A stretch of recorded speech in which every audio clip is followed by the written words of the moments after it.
With the unbelievably awesome new Mandalorian episode, Chapter 11, with the return of the famous female Mandalorian making her first appearance in the Clone Wars TV show, Bo Katan showed up to help Mando with his search for a Jedi, which we will be seeing Ahsoka in Chapter 12. Today, I will be going over everything you need to know about her just in case you were confused on who this mystery Mandalorian is. Although she does state her name, I will be going over some of her backstory.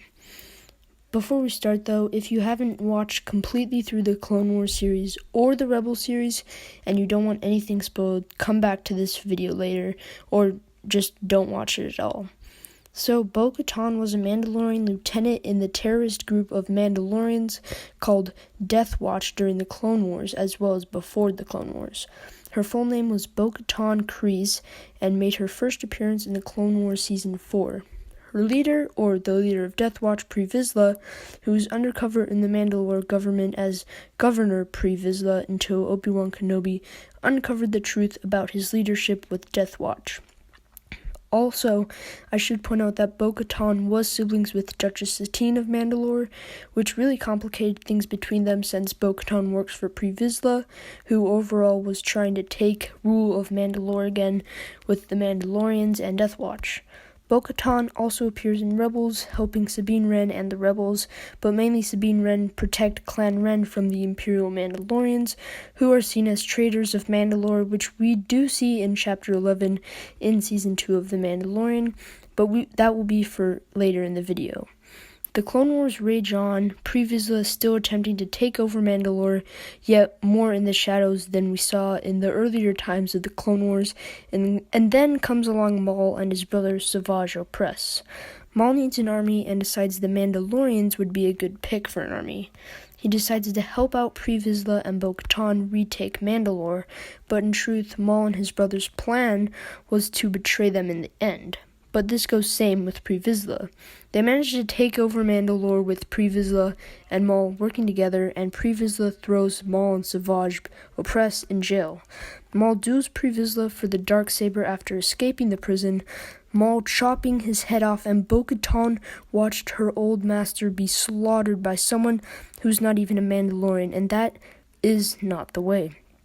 Later in the Clone Wars, we saw that Duchess Satine was killed in front of Obi-Wan Kenobi as well, which is just very heartbreaking for Bo Katan. Basically what I'm saying is that you have to be a Mandalorian to wield the Darksaber, and not only that, but to rule Mandalore.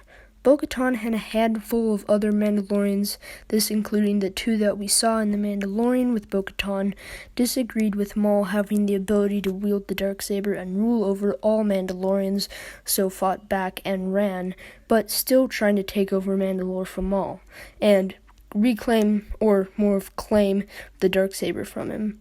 This is why Bo Katan is really eager to locate Moff Gideon and reclaim the Darksaber from him, as we can see that he had the Darksaber right at the end of The Mandalorian Season 1, so hopefully we will be seeing Bo Katan reappear in Season 2. Maul decided to name his clan Watch, and now every Mandalorian cannot take off the helmets, or else they are no longer a Mandalorian, which really clears a lot of the confusion around why Sabine Wren, Bo Katan, and a buttload of other Mandalorians are fine with taking off their helmets. This is also why Din Djarin, or the Mandalorian, didn't want to take off his helmet at all.